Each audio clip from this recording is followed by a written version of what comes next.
slideshows. So I'm going to talk about them one by one and how they relate to the cards that are on the table here. So the first thing that I saw is I see this little girl. She looks about 15 or 16. It looks like the 1800s. She's wearing a dress and she's on a bicycle. So she hiked up her dress to be able to sit properly on the bicycle so that the dress, the hems of her dress, doesn't get caught in the spokes and the wheels.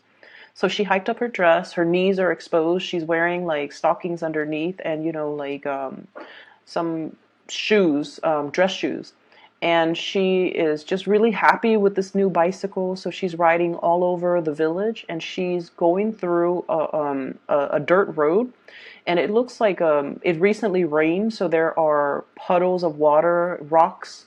So it's an uneven dirt road with a lot of mud, but she doesn't care. So she's riding through it and she got mud like all over, her dress. It kind of like got into the tires and then it splashed back on her clothes, on her hair. And she doesn't mind, like she's having a really good time. When she got home, her mom saw her, like her knees exposed and dirt all over her. Her mom gave her a scolding. So it cuts away. So what I'm feeling with this energy, it seems like, it's the 1800s, or at least it's a different time, different era, where gender roles were different, gender expectations were different, social expectations were different, what it means to be a girl, what it means to be a boy, and things like that. So her mom is sort of chastising her, like, you're a lady, you're 15, you're almost, marriage age. You're supposed to be more ladylike. You're not supposed to be a tomboy. So I feel like there are definitely societal, social, gender role expectations, or something that is, imposed by other people onto you. And it feels almost like you have outgrown it. And you feel like it's restrictive. You feel like it interferes with your life. You feel like it's interfering with your ability to really live your life and enjoy your life. So I see many of you going through this stage where you are really questioning. You're questioning, what it is that's making you really happy and why you're not able to pursue it. Okay, that's the main thing. And I feel for many of you, it could be, if you're on the younger end of the age spectrum, it could be, family expectations. You're supposed to go to school. You're supposed to be a doctor. You're supposed to be a lawyer. You're supposed to be ladylike. Women are supposed to behave like this. Men are supposed to behave like this. And, it's everything seems like, or the people around you seem very, very reputation conscious, okay? If you're a little bit older, like if you're, for example, in your 20s, people around you might be like, oh, what did you do before this? Or what school did you graduate from? And it seems almost as if they care about these things more than you as a person. Like they care about what school you graduated from. Where did you get your degree? Where did you get your education? Who are you connected to? So it's like very reputation conscious. Okay, so the environment that you're in, you feel almost like it's either very narrow-minded or you feel that people care about all of these superficial things that don't really, at the end of the day, don't really have a lot of substance, don't really have a lot of meaning.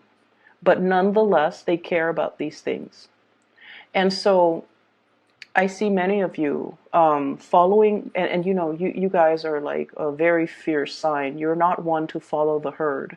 However, I also feel like you guys are also very, very family oriented. So I'm sensing like if you grow up in an environment where mom and dad wants groom you for a specific, life path, for a specific career, for a specific, Ivy League school even, you don't want to disappoint them. But it gets to the point where you feel like life is going one way and the bottom line is you're questioning, you're questioning these chain of events.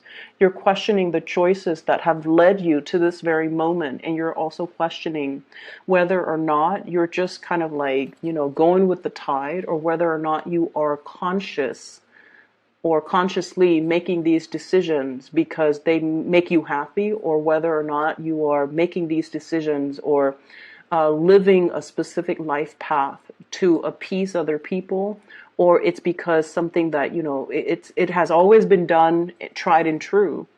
And so you kind of like took it as gospel and you didn't question it. So I see this major awakening, this major epiphany coming into the picture. Crossroads as well. Am I still happy with it? Is this all there is to life? Is this something that is meant for me? Or is this something that I just kind of found myself walking this path? But is there other, like, are there other things out there for me that can bring me more emotional fulfillment? Okay, so I see all of these question marks kind of popping up when I shuffle your cards. And I feel like the energy can be very, very liberating if you're looking to break out and go out into the world and make your mark on the world. And then on the other hand, I feel for others of you who are a little bit more status quo oriented. I also feel like some of you are a little bit scared of these changes that are coming through, things that are outside of your control, or things that you have always known to be true. All of a sudden, you're reassessing. Okay.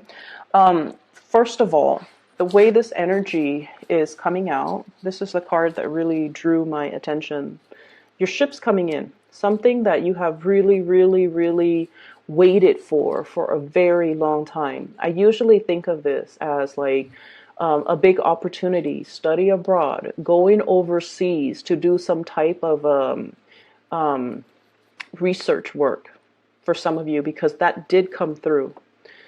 So for example, you might be studying to be, a doctor, right? And you're like, oh, I'm just going to be an MD, just like a general practitioner. And then you take a course and then you're just like, you know what? Maybe I want to do public health. Maybe I want to go to pandemic zones and study like cultures and do microbiology or do epidemiology and study the transmission of diseases. And maybe I need to go to more of a tropical area or go overseas to a place where access to medicine might be very, very scarce. So your family might tell you, family expectations here. You're going to be a doctor. You're going to be like, either a general practitioner, or you're going to be a surgeon, and you're going to work in these really posh, high-end, either private practice or in a very, very prestigious hospital. And your life is going to be all set. And you're just like, actually, I really want to get into this because I want to help people. And if I want to help people, I want to go to places where the needs are, impoverished neighborhood, underserved communities, especially going overseas to areas that don't have access to healthcare. So that's an example that I saw, so that I'm reiterating it, okay? And of course, all of you who are watching this are not in med school or are not trying to be doctors, but that's a big example that I'm using, mainly because I feel like you're being groomed for something and it's making you happy, but you're also questioning whether or not you can do something else that is more meaningful. So I see this conflict coming out. On the one hand, you are very, very happy. But on the other hand, you're almost operating from the Aquarius spectrum, where you're wondering, like, what is my contribution to humanity? At the end of the day, it's not so much about what I want, what's making me happy, but how can I share my gifts with the world? How can I make things better for other people? So you're going through a little bit of a soul searching. What's really, really making me happy? Can I really, really be happy when the rest of, humanity is really suffering? So I feel this major maturation process happening here with Leos. And I also feel like you're plugged in, okay, to this collective consciousness, where on the one hand, your life might be really happy and dandy. But on the other hand, if you see, poverty and homelessness and just people struggling to get by, there's an element about you where you want to share your resources in order to make life, even temporarily, because you're not naive, okay? So Share your resources, share your skills, share your knowledge to make things better for other people. Some of you are rethinking like a major career path, rethinking, and I definitely feel like something from like a private arena to more of a public servant. That's what I'm feeling. Um, so I feel like, for example, if you're a psychiatrist, if you're a doctor, you're thinking possibly going, packing up your bags from private practice. Even if you're a lawyer, private practice, going to be like a public defender or work in a more public environment where you're helping a lot of people.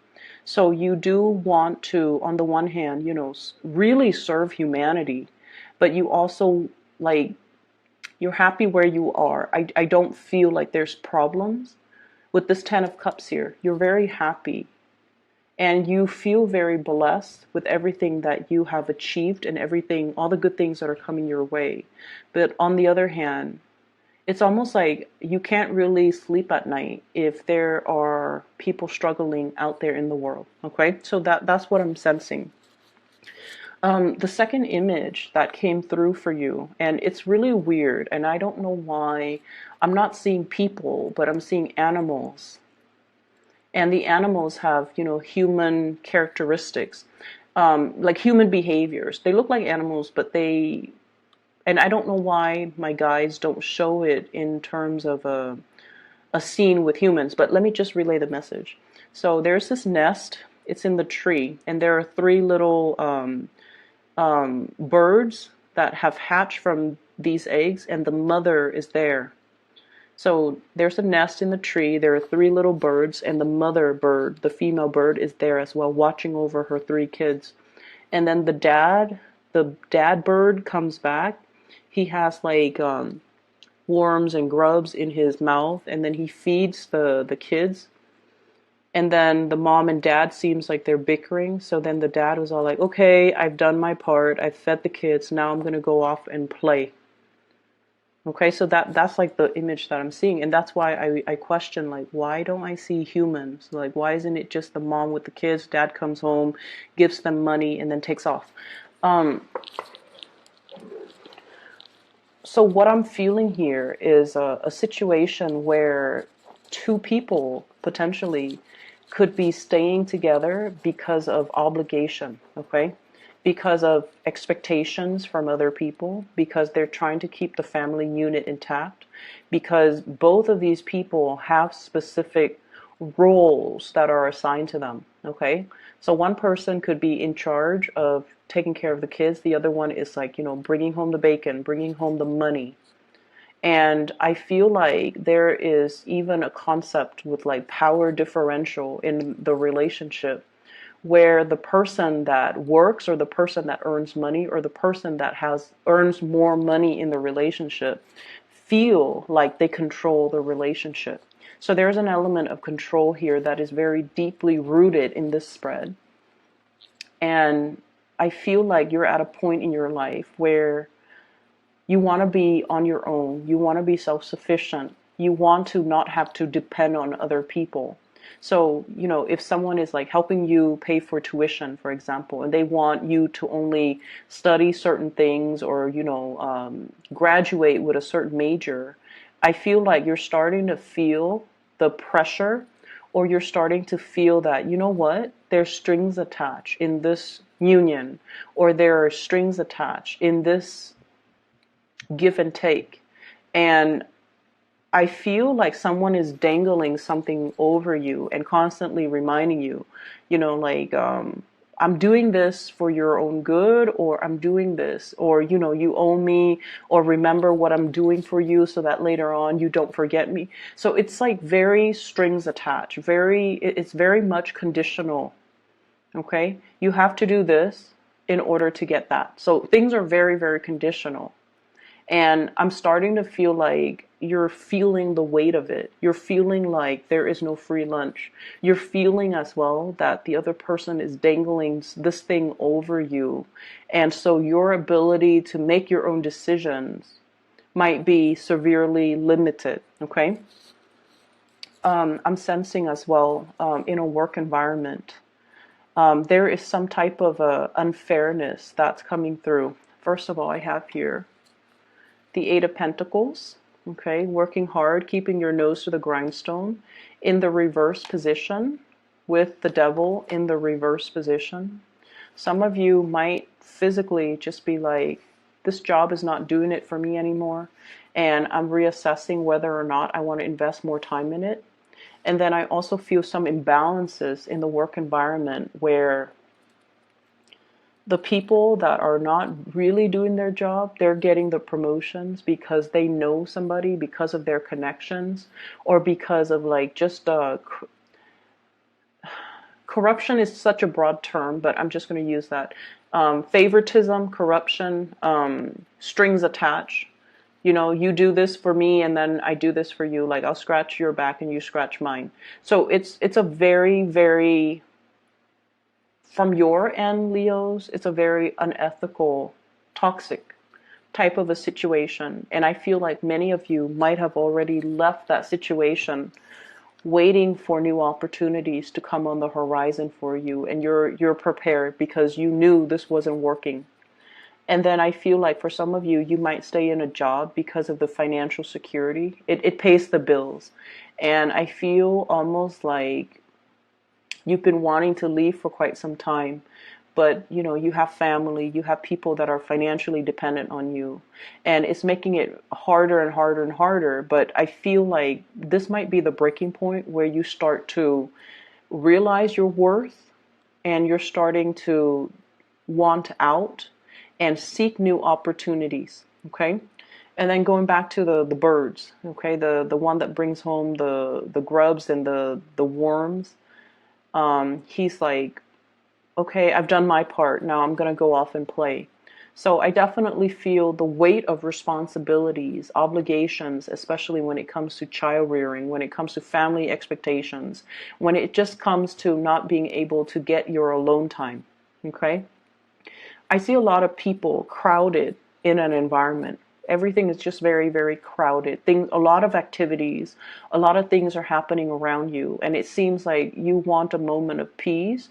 You want some solitude. You have a lot of things that you need to get done. So for some of you, if you're working from home, there's like kids running around, or you know, family members dropping by unannounced, and the doorbell's always ringing, or text messages are constantly dinging, or your phone's always going off, or there's like animals, pets, children, just a whole barrage of activities happening around you.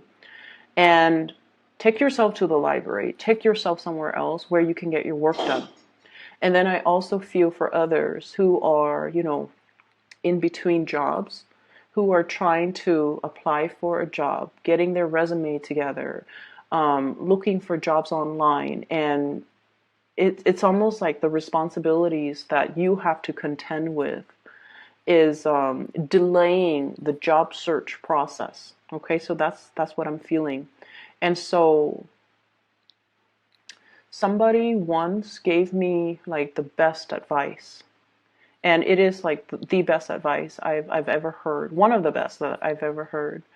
And he's a father of a friend, and he mentioned to her when she was looking for work, treat the job search as a full-time job.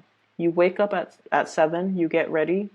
At 8, you sit at your computer, or 7 to 8, you eat your breakfast or whatever. And then at 8 to 5 p.m., you sit at your computer and you look for work. You apply for it one after the other.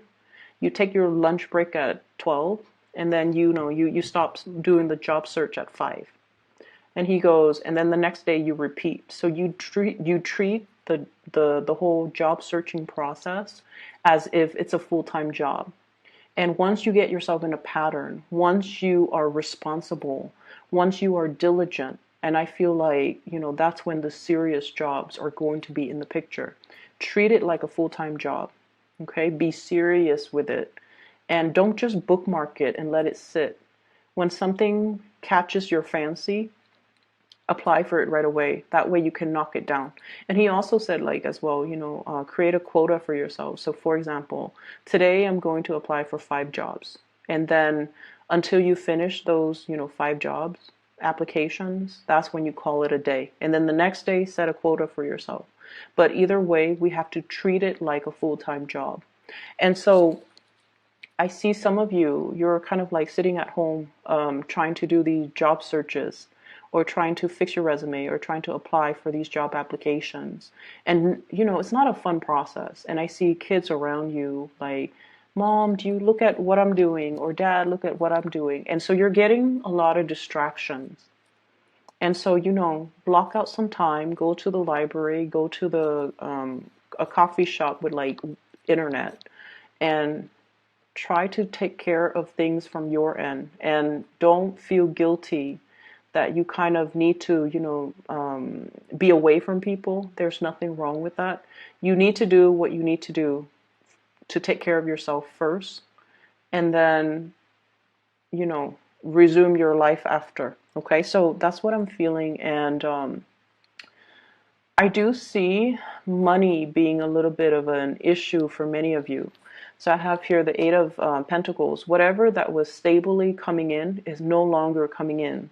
And then we also have as well the Two of Pentacles. This is kind of like making ends meet, usually piecing together a few part-time jobs in order to get by, in order to make rent, in order to pay the bills at the end of the day. There's a lot of assistance coming through from family members and loved ones. I do sense that. But I feel like, while we're in this space, it's really, really, it can feel really disheartening. Okay? I do sense that. It can feel very disheartening. But they're really telling you not to cut corners and do things the right way. I have here the Wheel of Fortune. Things are going to come into the picture in divine timing. It's in the reverse right now, and so it requires a lot more discipline, a lot more diligence, and a lot more consistency from your end. We have as well the Seven of Swords, and this is strongly on top of the Wheel of Fortune. Do not cut corners. Do not take the easy way out. And you really have to commit yourself in order to create the new life or the new job, or to attract the things that you want that are actually going to be good for you. Okay? I'm going to leave it at that, Leo. So honestly, I tried to do a reading for you guys last night, and we have a lot of the repeat cards. Okay? I couldn't see any images last night. So I tried to do it again today, and when I shuffled it out, 4 of these cards were repeat. We have the Tower, the Wheel of Fortune, Seven of Swords, the Judgment card, as well as that, I think it was, no, it actually was the Seven of Pentacles that came out, waiting for a situation, but now you're no longer waiting. Your ship is coming in.